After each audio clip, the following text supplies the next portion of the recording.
Sí, profe, sos Peña, sos Peña. Bueno, eso debe ser por esa voz. No, Todos ya, en- ya, ya. Listo. Entonces, en química, ¿qué es una solución? Hijos, una solución es una mezcla que se forma a partir de dos o más componentes individuales. ¿Y qué es una mezcla? La unión de dos o más componentes que se pueden clasificar en dos partes que son mezclas homogéneas o mezclas heterogéneas. Entonces, la palabra homo, ¿qué significa? Igual. La palabra hetero, ¿qué significa? Diferente. Entonces, para que se dé una solución, las mezclas deben estar en estado homogéneo, es decir, que sus componentes o sus partículas o unidades individuales de átomos o mezclas se puedan unir entre sí de forma perfecta, tal cual que cuando yo la pueda ver, no pueda distinguir ninguno de los componentes de los cuales se me está formada esa solución. Entonces, las soluciones vienen siendo una partecita de las mezclas homogéneas. Entonces, recordemos que dentro de las mezclas homogéneas, que se pueden distinguir una sola fase, las partículas son tan pequeñas, tan diminutas, que a simple vista yo no puedo saber el momento en el cual esas dos se vienen mezclando. Y dentro de las mezclas homogéneas tenemos dos clases que son las soluciones y los coloides. ¿Qué vendría a ser una solución? Por ejemplo, el agua y el alcohol. Esa es una solución. ¿Qué podría ser un coloide? Una gelatina o la mayonesa vendría a ser ejemplo de un coloide. Mientras que las mezclas heterogéneas se pueden distinguir dos o más fases, lo que hace que las partículas queden suspendidas una sobre otra. ¿Cuál sería el ejemplo de suspensión? El ejemplo de suspensión podría ser el agua y el aceite. El aceite queda suspendida dentro de la solución acuosa que nosotros tenemos. Esa sería una suspensión. Y otro ejemplo de las mezclas heterogéneas son las mezclas groseras. Entonces, las mezclas groseras reciben ese nombre no porque sean mezclas irrespetuosas, ni más faltaba, sino porque las partículas en ese sistema son tan grandes una de otra que yo puedo distinguirlas a simple vista. ¿Cuál es el ejemplo de una mezcla grosera, por ejemplo? El granito.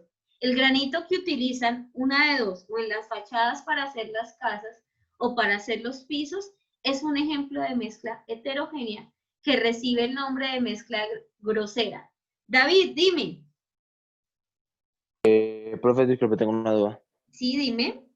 ¿Hay un método de separación para una mezcla homogénea? Hay varios métodos. Entonces, dependiendo, hay métodos químicos, hay métodos físicos y hay métodos mecánicos. Entonces, dentro de los métodos, por ejemplo, físicos que utilizamos para separar una mezcla, puede ser la decantación, la filtración, la vaporización, la condensación, la cromatografía, simple. Entonces, dependiendo la naturaleza de la mezcla, podemos adoptar un método de separación diferente. En este caso, utilizamos bastante la cromatografía, que la cromatografía tiene que ver con la densidad que tiene cada uno de los componentes que hacen parte de las soluciones. ¿Qué debemos analizar, por ejemplo, para aplicar un método de separación? El tipo de moléculas que me forman esos compuestos y las cantidades en las cuales se encuentran. Pero sí, generalmente se utilizan para separar tanto mezclas homogéneas como mezclas heterogéneas, métodos físicos, químicos y mecánicos. ¿Listo? Bueno, entonces vamos a continuar. Aquí vemos que las soluciones se pueden clasificar en los tipos de mezclas. Entonces tenemos mezclas homogéneas o disoluciones. Las mezclas homogéneas también reciben el nombre de disoluciones. Di significa dos. Solución significa que estas dos mezclas se me pueden disolver una en otra. Entonces, cuando hablamos de disoluciones, hablamos que el solvente universal por naturaleza es el agua. A excepción de las grasas y algunos aceites esenciales, el agua puede disolver o puede mezclar cualquier cantidad de sustancias. ¿Qué tenemos que tener en cuenta acá, hijos? Uno, la velocidad de la reacción química, algunos factores como la temperatura para que se pueda realizar esa disolución, y tres, el estado en el cual se encuentran los componentes que van a ir en la mezcla, porque puede hacer que tenga dos sólidos ejemplo, una amalgama puede ser una mezcla de dos sólidos, dos líquidos, el agua y el alcohol, o dos gases que vendría a ser el aire, o una mezcla de un líquido en un gas, como viene siendo la gaseosa. Entonces, en las mezclas homogéneas se distingue una sola fase, es decir, que por donde yo la vea, se va a ver una sola sustancia homogénea. Entonces, el ejemplo que traemos acá es la sal disuelta en agua. Entonces, se observa luego de un tiempo una sola fase donde la sal se disolvió en agua debido a las fuerzas intermoleculares. ¿Cómo? Bueno, obtenemos las mezclas heterogéneas en las cuales se distinguen dos o más fases. Podríamos hablar, por ejemplo, del agua y el aceite, donde se observan dos fases, ya que las fuerzas de interacción son nulas. Para que una sustancia pueda mezclarse una con otra, se necesita algo que se llama las fuerzas intermoleculares, la capacidad que tenga una sustancia de mezclarse una detrás de otra. ¿Ya puedo cambiar o aún no? Dígame sí, no. Sí, profe, ya puedes cambiar. O voy muy rápido. Bien. Por eso decimos que para el caso de las soluciones son sistemas homogéneos. Es decir, son sistemas iguales que tienen propiedades físicas y químicas en toda su masa. Entonces, cuando nosotros hablamos de toda su masa, estamos hablando de todo el peso. Dime, David. No, qué pena, estaba bajando la mano. Tranquilo, no te preocupes. Bueno, ¿preguntas hasta acá? ¿Ninguna? No, profe, un momento, por favor. Un momento. Bueno, es un momento. Entonces, ¿podría ser una mezcla heterogénea una solución? No. ¿Por qué? Porque puedo distinguir las dos fases y resulta que las soluciones deben tener una cualidad, una propiedad que se llama solubilidad, es decir, la capacidad que tenga una sustancia de mezclarse con otra. David. Ahora sí tengo una pregunta, qué pena. ¿Esto afecta los estados de la materia, digamos, con gases, líquidos, sólidos, plasma? Podríamos decir que las soluciones no afectan los estados. Se tiene en cuenta, sí, algo que se llama el equilibrio químico dentro de la solución y la velocidad a la cual se mezclan esas sustancias. ¿Qué tendríamos en cuenta para los estados? Dependiendo si vamos a mezclar un sólido o un líquido, la velocidad vendría a ser mucho más lenta, comparado si mezclamos dos líquidos o dos gases. ¿Listo? Entonces, dependiendo, aquí tenemos en cuenta el estado, pero no afecta al estado. O sea, la composición interna no se afecta. Lo que afecta es la velocidad a la cual sucede ese tipo de reacción química. Bueno, entonces, por lo tanto, una mezcla heterogénea nunca puede ser una solución. Toda solución está constituida por dos compuestos importantes que son el soluto y el solvente. Entonces, el soluto viene siendo la porción que se disuelve en el solvente y generalmente se encuentra en menor proporción. mientras que el solvente vendría a ser aquella sustancia que permite disolver otras en ella. Entonces, el soluto es lo que nosotros conocemos que está en menor proporción. Si yo voy a hacer, por ejemplo, un chocolate pastel frío que está haciendo en horas de la tarde, le agrego mayor cantidad de agua y leche. Esa vendría a ser una solución homogénea. Pero el soluto, ¿quién vendría a ser? La media pastillita que yo le voy a agregar. Si yo no tengo en mi sistema calor, para responderle a David, la velocidad con que la reacción química va a suceder va a ser mucho más grande, porque el calor hace que las moléculas puedan romperse con mayor facilidad y se pueda dar una disolución. Si yo, por ejemplo, no tengo gas, voy a hacer el chocolate, lo puedo hacer sí, pero se me va a demorar mucho más tiempo en que se disuelvan o se mezclen esos dos compuestos. Dime, Duván. Solo se puede disolver ¿Cómo? lo sólido, ¿Cómo? que si solo se puede disolver lo sólido. No, también dependiendo de lo que nosotros estemos hablando. Lo que pasa es que ahí tenemos que analizar el estado en el cual se me encuentren los componentes, porque los líquidos también se pueden disolver. Entonces, cuando nosotros hablamos de qué cantidades se me pueden disolver, estamos hablando de algo que se llama concentración. Y son los ejercicios que vamos a ver más adelante. ¿Qué tan concentrada puede ser esa solución? Entonces, si yo agrego mucho soluto, va a ser una solución saturada. Ejemplo, si agregué mucho chocolate, eso me va a quedar supremamente dulce y podemos decir que es una solución sobresaturada. Si ya agrego menos, podemos decir que es una solución insaturada. Y ya, si agrego las cantidades que es, puedo decir que es una solución saturada.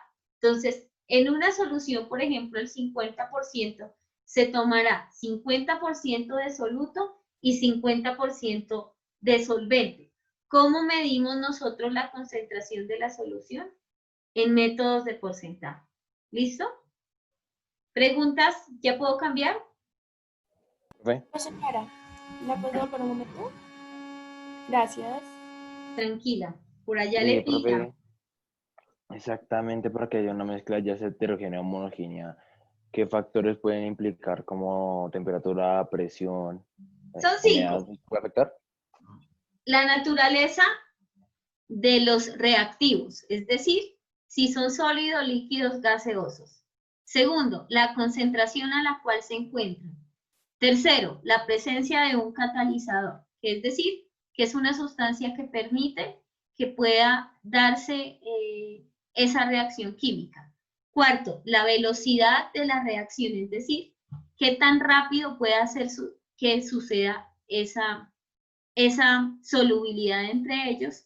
Y el quinto es el equilibrio, es decir, que el sistema permita que la velocidad a la cual se crean los reactivos sea la misma a la cual se crean los productos. Cuando nosotros hablamos de una solución, estamos hablando de mezcla de diferentes elementos. Entonces, se dan esos 5 factores para que se pueda crear una solución.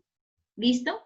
Pero uno de los más importantes y las más determinantes es el que veremos en este momento, que es la solubilidad. ¿Listo? Entonces, ¿qué es la solubilidad? La solubilidad es la capacidad que tiene una sustancia de disolverse en otra determinada sustancia. Esa es la solubilidad, porque hay soluciones que no se me disuelven fácilmente. Entonces, por eso se demoran mucho más listo, vale, mucho más en mezclarse una detrás de otra. Entonces, ¿qué es la solubilidad? La solubilidad es la capacidad que va a tener esa solución de disolver una determinada sustancia en un determinado medio. ¿Qué sustancia, por ejemplo, acá? La sal. ¿En qué medio? En agua. ¿Cuál sería el soluto? La sal, que es lo que se encuentra en menor proporción. ¿Cuál sería el solvente o el disolvente? El agua. Entonces, en este momento tenemos acá el dibujo de dos sistemas. El primero es un sistema que no se encuentra en equilibrio. ¿Por qué no se encuentra en equilibrio? Porque la sal se encuentra sin disolver, es decir, no se encuentra disuelta. Mientras que en el segundo sistema, la sal se encuentra en equilibrio. ¿De qué depende esa disolución? De lo rápido que se me puedan generar o puentes entre las moléculas o que se puedan soltar esos puentes. ¿Para qué se sueltan los puentes? Para que se pueda unir una sustancia en otra. Y el otro se llama el estado de agregación, es decir, la capacidad que tiene esa sustancia para permitir que se agreguen otras. Entonces, en este momento, hijos, necesito que copien el dibujito o el esquema que aparece en la diapositiva. Mientras ustedes hacen eso, ¿Con colores? máxima de la solubilidad. Entonces, ¿qué es la expresión máxima de la solubilidad? Es la cantidad máxima que una sustancia se puede disolver sobre otra. ¿Listo? Lo que se agregue extra por encima de la densidad, que viene siendo la densidad, la relación que hay entre la masa y el volumen, se depositará en el fondo del recipiente, dado que se agotaron las interacciones entre el soluto y el solvente. Entonces ya sabemos que la solubilidad es la capacidad que tiene una sustancia de disolverse a otra, pero acá estamos hablando de la expresión de la solubilidad. Entonces la expresión de la solubilidad viene siendo ese residuo en términos comunes, ese cuncho que usted puede percibir en su pocillo una vez usted, por ejemplo, han consumido una solución de agua, agua de panela y café. Entonces, ese conchito, ¿qué viene siendo? Ese conchito viene siendo el residuo extra que se generó porque ya se habían agotado las interacciones entre el soluto y el solvente. Ese residuo viene Profe, ¿qué siendo puede ser el soluto? lo que me permite a mí distinguir la solubilidad. ¿Qué puede ser, por ejemplo, el soluto? Puede ser algún azúcar, dependiendo de las soluciones que nosotros estemos analizando. Igual. Porque, por ejemplo, nosotros tenemos, puede ser un gas en un líquido. ¿Cuál vendría a ser el soluto? Vendría a ser el gas. ¿Cuál vendría a ser el solvente? El líquido. El nombre vendría a ser un aerosol. Y el ejemplo viene siendo la niebla. Entonces, dependiendo de la naturaleza en que venga mi soluto o mi solvente, puede cambiar la estructura. Otro ejemplo, por ejemplo, es el humo. El humo es una solución de un gas disuelta en un sólido. ¿Cómo se llama el nombre? Se llama aerosol. ¿Qué viene siendo el ejemplo? El humo. Tenemos un líquido en un gas. Entonces, ¿cuál vendría a ser el ejemplo? La espuma de afeitar o la crema batida. Otro ejemplo, un sólido en un gas. ¿Cuáles son? Esas espumas plásticas que ustedes utilizan en las rumbas. Ese es un ejemplo de una espuma. La mayonesa viene siendo un líquido en un líquido. La gelatina viene siendo un líquido en un sólido. Y algunas aleaciones, como por ejemplo las amalgamas de las calzas dentales, pueden ser ejemplo de soluciones sólido. Un gas, pues viene siendo la mezcla de dos gases. Ejemplo, el aire viene siendo la mezcla de nitrógeno y oxígeno. ¿En qué porcentaje? El nitrógeno en 79% y el oxígeno en un 21%. Esos son ejemplos de soluciones. Dime. Profe, ¿hay sólidos y gas? ¿Sólidos y gases? Sí. Ejemplo de soluciones. Sí. No es muy muy común, pero voy a averiguar y lo voy a contar porque no. Ejemplo, sí, claro, el polvo atmosférico es un ejemplo de, de un gas disuelto en un sólido. ¿Qué es lo que nosotros vemos? Las partículas que son las que se filtran, pero ¿el qué? El polvo atmosférico sí es un ejemplo de un gas en un sólido. ¿Listo? Bueno, vamos a continuar. Entonces, ¿cómo se expresa la solubilidad? Entonces, la solubilidad se expresa en la siguiente fórmula. X, que me representa los gramos de soluto sobre 100 gramos de solvente. O X gramos de soluto sobre 100 mililitros de solvente. De ahí para responder algunas inquietudes. Podemos hablar de soluciones sólidas, como también podemos hablar de soluciones líquidas. ¿Listo? Entonces hablamos gramos de soluto sobre 100 gramos de solvente o gramos de soluto sobre 100 mililitros de solvente si estamos hablando de líquidos.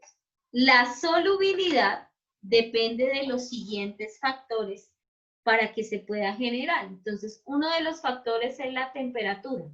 A mayor temperatura va a haber mayor interacción entre los componentes presentes en la solución, por lo tanto tendrá una mayor solubilidad.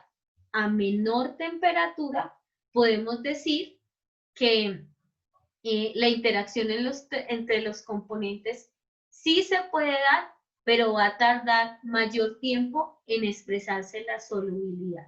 Entonces, copiamos esto, hijos, hacemos la gráfica y pues esto sería el tema del día de hoy. ¿Listo? Ya luego veremos qué. Los tipos de soluciones que son insaturadas, saturadas, sobresaturadas, yo ya les adelanté un poquito y ya viene nuestro tema que viene siendo las unidades en las cuales nosotros medimos la concentración. ¿Qué cuáles son las unidades? Peso a peso, peso a volumen y volumen, que vienen siendo ya los cálculos un poco matemáticos que vamos a realizar. ¿Listo?